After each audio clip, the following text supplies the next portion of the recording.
All right, hey folks, Bunk here, Buckman Hangout.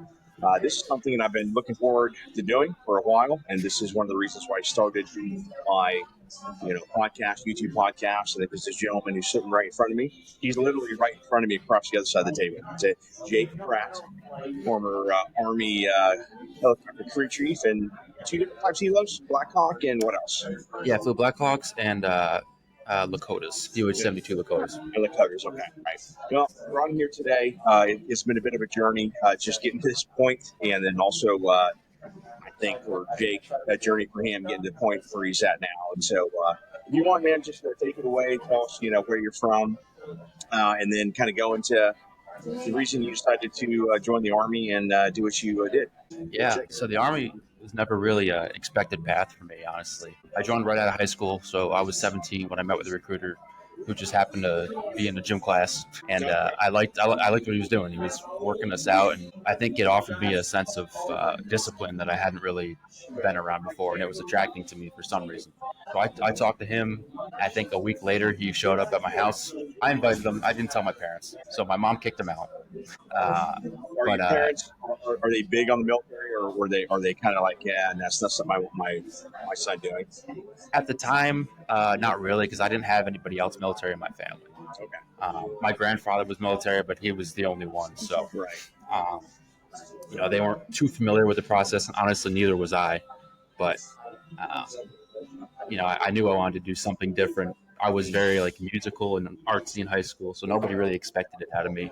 Okay. I went with that. And real quick, you were out of New York, right? Yeah. All right. Yeah, so I joined the New York National Guard. New York, okay. Okay. All right, I'm sorry. Go ahead. No, you're fine. I joined the Guard, went to basic training, Fort Jackson, all that fun stuff.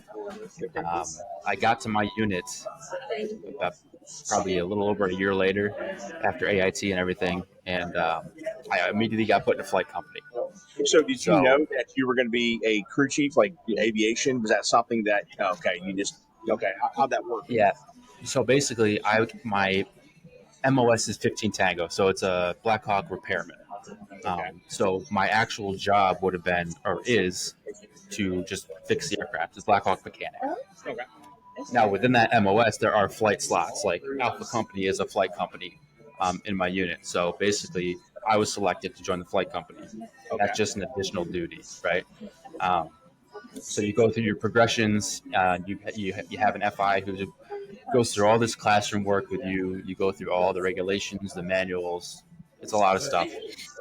Same thing y'all do for pilots. Same thing, all the classroom work, and then you go through your flight progressions, your evals, all that fun stuff. I took it very seriously.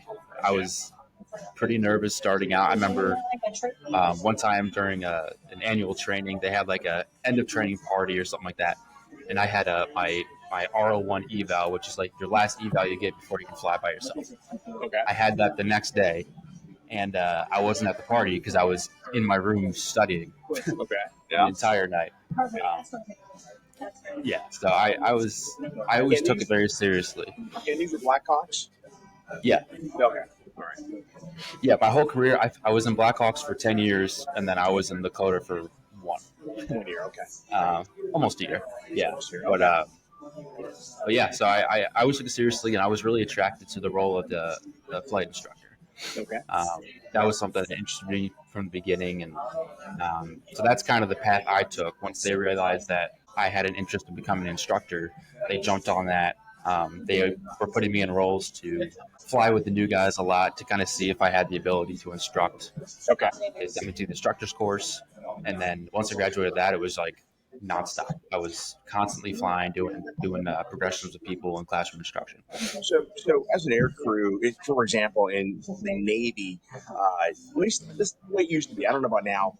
Air crew, at some point they select air crew. They'll go through basic training, and then they go through extra training. So the air crew training used to be out at Florida. So they would spend an X amount getting ready, and then at some point they would select the platform that they were going to fly on. So did you ever go through extra training like that?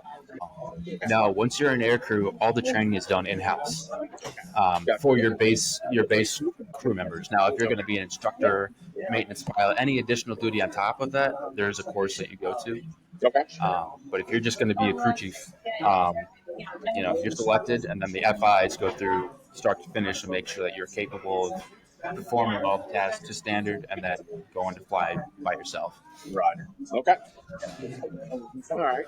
So you become a crew chief, or I assume that's the standard job in a Blackhawk. Is what it's called, a crew chief. It's like when I was D2, they were my air crew flight guys. engineers. Yeah. Well, no, I think we just call them air crew, and flight engineers more like an Air Force thing, sort of. So, all right. So you become the crew chief in Blackhawk. Now, Blackhawk, it carries normally 2 or 1, or just depends on the mission. For crew chiefs or crew in general. So crew chiefs, it's going to depend on the mission. Overseas, like in Afghanistan, we usually had 1 crew chief and a medic. But that was for a medevac company. For air assault and things like that, usually they'll have 2 crew chiefs if available. Okay. So how many tours did you do in Afghanistan? Just 1. I'm sorry? Yeah, I went back in just 1. Just 1, okay.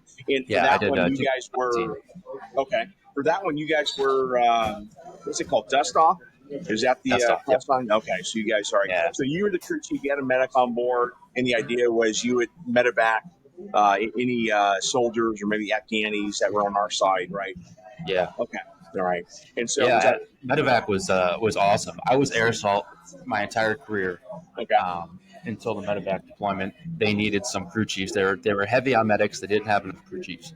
Okay. So they started pulling from different units in the state.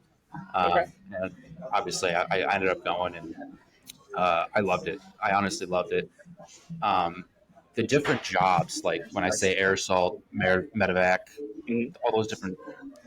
It's a different mindset, the way the units operate and things like that. So sometimes we kind of butt heads. Okay. And being on that rotation really showed me that I think it's extremely important for everybody to try all of the different jobs, right? It's right. It was a great opportunity. I learned a lot about, one, being a crew chief. I learned a lot about leadership, and then I learned how these different units operate. Okay. And I don't know, man. I think everybody in the flight community who's in air assault, let's say, they should go try medevac for a little bit, and vice versa. Okay.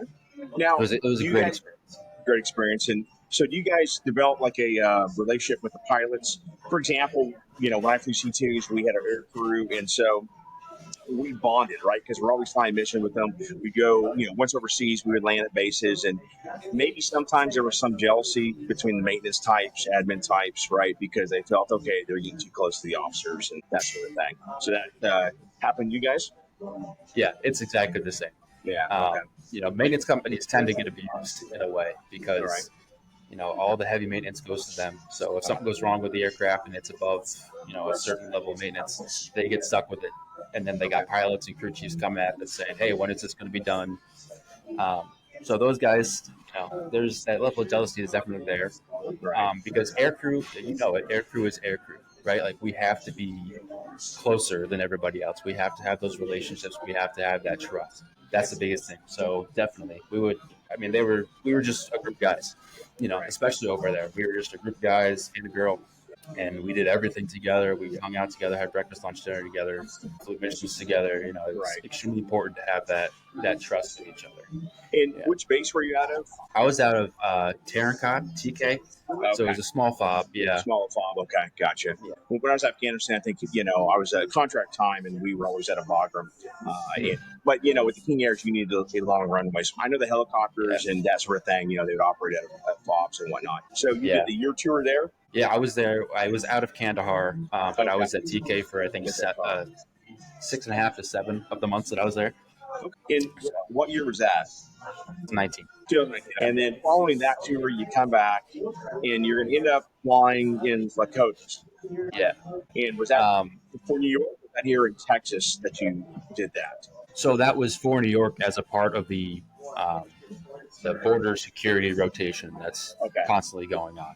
Yeah, so we were selected along with a few other states to come down work with Border Patrol and just doing exactly what it sounds like, doing flight patrols up and down the river.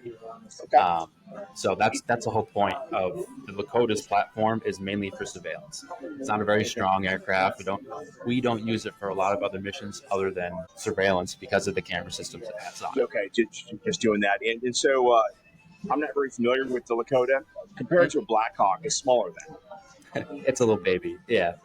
It's When a you're tiny helicopter. when you're used to flying in Blackhawks, the Lakota feels like a toy. You're And right. no offense to anybody that flies Lakotas, I Okay. did my time in them, but it doesn't have the power. It doesn't have the strength. Okay. It's It's like I said, it's a civilian aircraft. It's not a military aircraft. It's a civilian platform that we're essentially leasing from Airbus Gotcha. Okay. for this specific mission set. Right, and it's like the King Air, technically civilian air. It's a civilian airplane. We just threw stuff on it and said, Yeah, okay, hey, it's good to go. So exactly. you're flying Lakotas, and did you deploy like in detachments? Go, hey, we're going to go down to Texas for 2 months, and then we're back home for 2 months. That sort of thing. Is that how it works? So unfortunately, no. They call it A year long. yeah. And how many of those did you do? one. Just one. Okay. October of 23. And then I did my time from then to obviously March 8th of 24. Okay. So, if you don't mind, I mean, it's one of the things I brought you on is going to, we're going to talk about what happened March 8th, I take it, and then, your struggles to come back from something that was pretty tragic and horrific. So, whatever you remember and whatever you're comfortable talking about, please. Yeah. So yeah, a lot of people know March 8th was the date of our crash. We lost three pretty incredible individuals: John Grassi, Casey Frankowski, and Chris Luna, who was our Border Patrol agent on board at the time. Okay. We were just doing another mission, normal border security, flying up and down the river. We had gotten a call that there was some traffic, which for us, traffic is migrants moving across the river. Okay. So we moved to their location, and basically we were just surveilling them. And our job at the time was to just keep eyes on them and talk the ground units into their location, Okay. so they can go get them. Right. So from what I remember, we had pretty much done our job. We got the family unit essentially across the river. We talked the ground guys into them, and we were just kind of holding on station until the whole thing was resolved, basically. Okay. Because one of the most important things for us is agent safety, right? We want to make sure that there's no threat to the guys on the ground because we have better eyes on them than they do. So at the time, we were just kind of very slow moving, staying on station, keeping eyes on everything. So I've seen a picture of the helicopter. It's amazing that you survived. Which part of the helicopter were you in, position wise? So I was sitting left rear in front of the video console. So the whole time I was operating the camera. So I'm directly behind the left pilot seat. Okay. And the other air crew is just opposite of you on the right side, or? Yep. To my right, slightly behind. The seats are offset in the back of that platform, but right side slightly further back. Okay. And so you're doing the mission, and then obviously something catastrophic happens. So what happens? Yeah. So at that point, this is all based on what I've told from the reports, the investigations, things like that. My memory kind of stops after we saw the family cross. That's the last thing I kind of remember. But essentially, what they blame it on is LTE, which stands for loss of terror effectiveness. And for anyone who's not familiar with rotary wing aircraft, that's basically uncommanded yaw.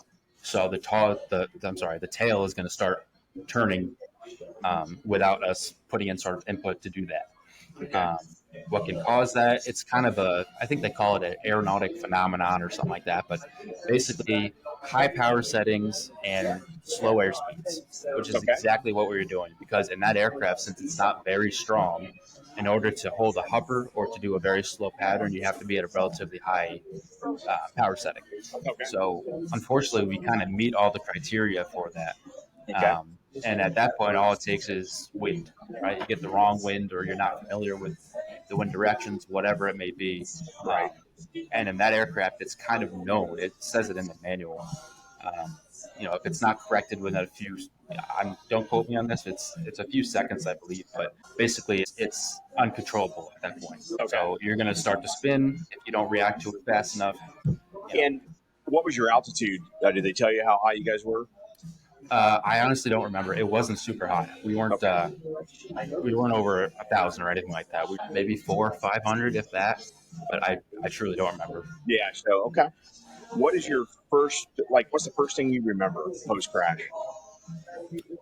Waking up in a hospital post coma. Okay. Honestly, they said I was awake the whole time.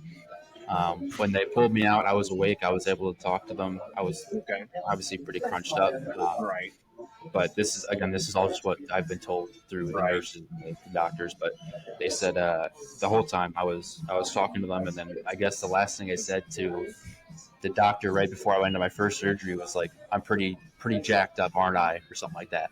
Okay. And it was like, yeah. And then good night. They put me under, did all of my back surgeries and everything. So that's some you don't remember. When I had my mishap and I was in the right seat and the left seater did his thing and I did everything I could, to prevent the aircraft from flipping and what have you. Yeah. So when they listened to the black box, because you have to have one being a cargo aircraft, they said, hey, they call me and they go, hey, Buck, you said fuck 7 times in like 2 seconds. And I'm like, no, it must have been it must have been him, but I know his use. I listened to it and sure enough, man, I let the expletives fly, and I still this day, I do not remember. I don't remember anything except the initial spinning out of control. But after that, and again, was not physically injured, or at least not to the extent, of course, what happened with your mishap. But it's funny how the mind works and how you forget these things. So, how long were you in the hospital for? And okay, so what were your injuries, if you don't mind talking about that? I wish I had my list with me. It was a lot of things. Essentially, I didn't crack my skull. I didn't break my right arm. So it's easier to list things that were not injured. Okay, that makes sense. Yeah, okay. I broke a vertebrae in my neck, my T section, my lumbar section, my level essentially. So when you talk about spinal cord injuries, level is going to be kind of where you lose your ability, your function, your feeling, whatever it may be. So I'm what they call a T12. So my T12 vertebrae is basically near my belly button. Okay. From there down, lost function. So it's permanent paraplegia. So in a wheelchair, obviously they can't see it, but in a wheelchair. But yeah, tib fib fractures on both legs, both ankles, ribs. I have metal plates in my sternum to connect everything together. Okay. What else? Elbow. Yeah, all sorts of stuff. Now, besides the physical, so there's the physical recovery, right? Did you have survivor's guilt? Yeah, the survivor's guilt is one of the hardest parts of the entire thing. Right. That's the thing. I mean, obviously, I'm going to be dealing with the physical portion of it forever. Right. That is what it is. But the mental, and I know you've talked about like the PTSD before in the videos. The survivor's guilt is something that I'm actually glad you asked about that, because a lot of people don't bring that up. I don't know if they're scared to bring it up or what the case is, but that's the hardest part of the entire thing, especially because I know all of the families of the survivors pretty well. Friends of yours. I mean, basically, you guys were close. Yeah. I grew up with Casey. I mean, her and I were best friends. Yeah, so you're saying that she was one of your best friends, and she was sitting in the left or right side of the seat? I believe she was. I think she was right seat. Okay. And John was left. I think. Again, it's. Okay. I don't Gotcha. know. Right. But yeah, I mean, I know her family very well. So, luckily, the families have been amazing. They came to see me in the hospital. They've come to visit me. They've been nothing but supportive. Right. But it's very hard to be the one that made it and to look the families in the eyes and not feel some sort of guilt. Like, why was it me? Why wasn't it any of them? Absolutely. I mean, and if I could trade it, I would give any one of them. I would trade places. Any single one of them.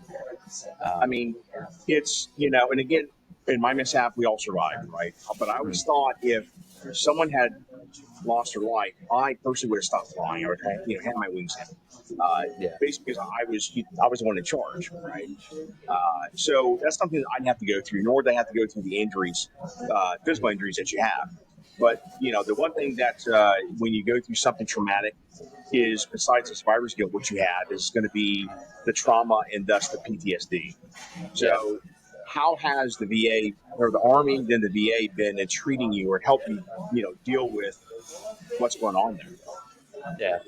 Um, it's been a journey. I mean, Yeah. you know how it is. Yeah. Unfortunately for me, I had so many physical injuries that kind of became the forefront. Right, that was the most Right. important thing. So as I was inpatient in the hospital, they did have therapists come in to talk to me for a couple Yeah. times a week, Okay. but it never got very deep.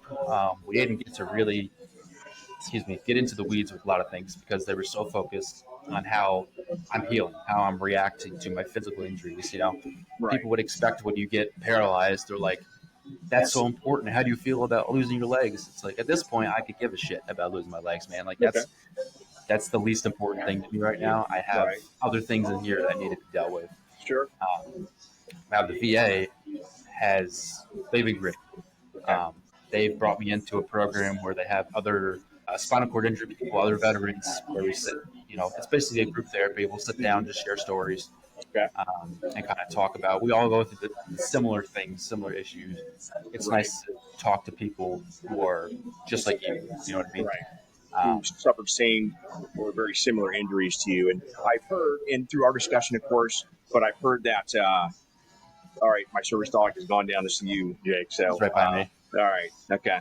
I didn't want to yell out. And by the way, folks, we Yeah. are at Black Rifle Coffee, and I'm sitting on the opposite side of the table of Jake, and I've got my service dog who is now doing what it's not supposed to do. Let me know if he bothers you or anything. Nah, he's good. Um, I've read that, and you told me, of course, that the VA here is like they're like best in the nation dealing with spinal cord injuries.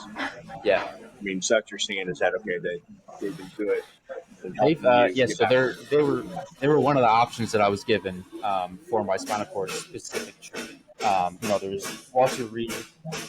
What the hell are they And, doing with this? yeah, It was either Walter Reed or here, and I was already in Texas, so I'm like, let's try San Antonio. yeah, stay here. Yeah, And honestly, I'm really glad with my decision because they have been nothing but helpful, and I don't have any complaints.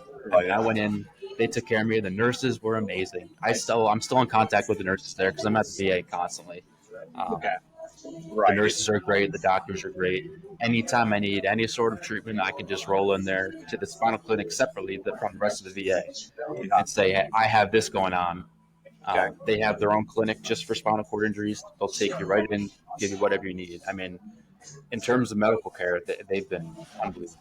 So they've been big awesome. shout out to them. Yeah, And that's very good to hear because you hear a lot of negative things about the VA.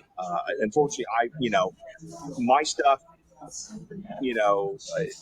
can't really compare, except maybe, you can maybe compare head trauma only in that people do it differently, right? So, yeah, I may be, mine may be not as, bad, but I don't deal with it as well as you do, that sort of thing, right? So it's been hit and miss for me with the VA here, but it's awesome to hear that they've taken care of someone who was so badly injured physically and, of course, emotionally, that they're taking care of, our folks. And so I think for all those people, all 6 people who watch this video, and hopefully, down the road, more people watch it, that they can say, hey, man, the VA is taking care of people like to call them our soldiers, but, we're aviators. yeah, So, but, take care of their folks, doing what they have to do.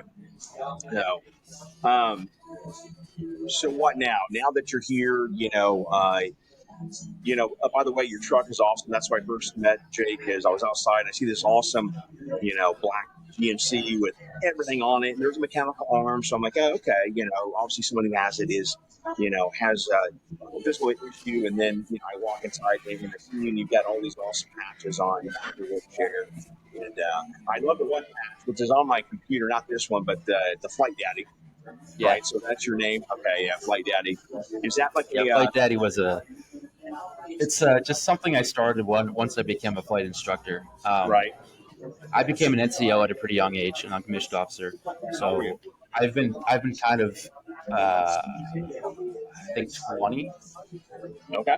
20 or 21. So I was relatively long, young.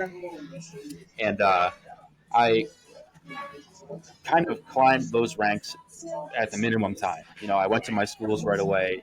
I applied for the jobs that I could. I did all the boards I could. Right. So I was in charge of, squads, platoons at a younger age than them. And a lot of my boys, I call them my boys, my soldiers, they started calling me like platoon daddy, flight daddy. And I don't remember who said it first, but someone said flight daddy, and I just kind of hung on to it. Yeah. It stuck. Yeah. It did. Yeah. And it's, you hear flight daddy, you're like, this guy's a douche. And totally agree. But, my boys, my soldiers were calling it. They were saying it. They latched onto it too. So I kind of made it a thing. I made that Instagram page, the Flight Daddy Co. And, that's all it was. What I really wanted was to get a community, right, of flight instructors.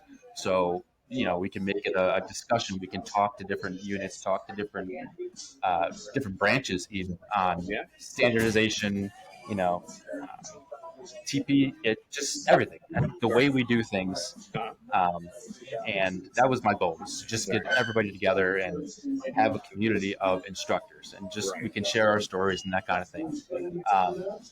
And my goal kind of during the border rotation was to get a lot of I was going to meet a lot of different units across the country who were on this rotation. I was going to meet a lot of different people. So I was hoping to kind of spread the word, make it blow up a little bit. Not blow up, but get more people involved. And that's why, I had stickers and all that crap. I'd always give them away. I have patches and things. And, I love it, man. Little gimmicky thing, but it was, I don't know. It helped me a lot at home. Helped me with my unit, because it was just that thing that, having a newer flight crew member or crew chief come up to me and say flight daddy, it's like, that's kind of cool to me. I have a lot of pride in that. And, the unit back home, since I've been injured, I had one of the newer flight instructors reach out to me. Right. And it's a guy that I helped instruct when he started. Right. And he reached out to me and he was like, hey, brother, I just wanted to reach out and ask if it was okay if we continue on with the whole flight daddy thing at the unit. We want to maybe I'm hoping to pass off the page to somebody who's still active and doing it, but they just wanted to kind of keep it alive, make shirts, keep doing stickers, whatever it is. It's a morale thing at this point. I'll be honest, I think it's a fantastic name. It's your license plate. I mean, dude, my call sign is Bunky, okay? So Flight Daddy is here, Bunky is here. So I think it's fantastic name. But no, I love it, man. It's my license plate now. I've already been called out on it twice at the VA. Some dude was like, "That's your license plate." I was like, "Yeah, shut up. You know the story." It's fantastic, man. So, and your story absolutely is inspirational. It's one of the reasons for a long time I thought about doing this. Right? It's tough to to put your face out there, put your info out there, and it's. I thought, okay, at first I'd be that bad, and then you turn the camera on, you're like, what do I say? But when I met you, and you're dude in that wheelchair, amazing story, and you're just getting it done, fantastic, man. And I can't think. I appreciate that. Yeah, man, and of course you helped me with the microphone and whatnot. And you're like, hey, let's do this, and I hope to do bigger and better things. Like this, meaning talk to veterans, hear their stories, best day, worst day, and we got to hear, unfortunately, your worst day, but out of that comes hopefully, fantastic things, right? Yeah. I'm looking forward to the future, man. I'm pushing along and trying to get stronger. And awesome. My goal is to just live the rest of my life for those guys, right? For Casey, John, and Chris. Got to make them proud somehow. Yep. Yeah, man, fantastic. It's been, a pleasure, the short time I've known you. And, you didn't show up that one day, and I'm like, that son of a... I understood completely, dude. So I was like, dude, he's taking meds and stuff. And, I'm like, in a wheelchair, I don't care, if you don't I'm all jacked up. Find you those meds will get done. Oh, dude, I know, man. My brother, of course, he wasn't, in a wheelchair, but he had cancer. He'd just take meds, and he'd go from like normal to just completely zonked out. He couldn't do anything. And so, absolutely get it. And, I look forward to many more of our mutual coffee dates, anything else that we end up doing. So, again, thank you. Brother. And, hey, what was your Instagram again? I think Jake Pratt 13 is my regular one, but Flight Daddy Co. Okay. is the Flight Flight Daddy Daddy show. page. Okay. All right. Hopefully, people will, watch this video, listen to it, and maybe we can go there. All right, brother. Well, I Yeah, appreciate man. you meeting me and talking to me, and we'll see you shortly. Okay. Hell yeah. Thanks for having me on. All right, bud. Yeah, thanks. And for those who are still here, like, subscribe. So, monk out.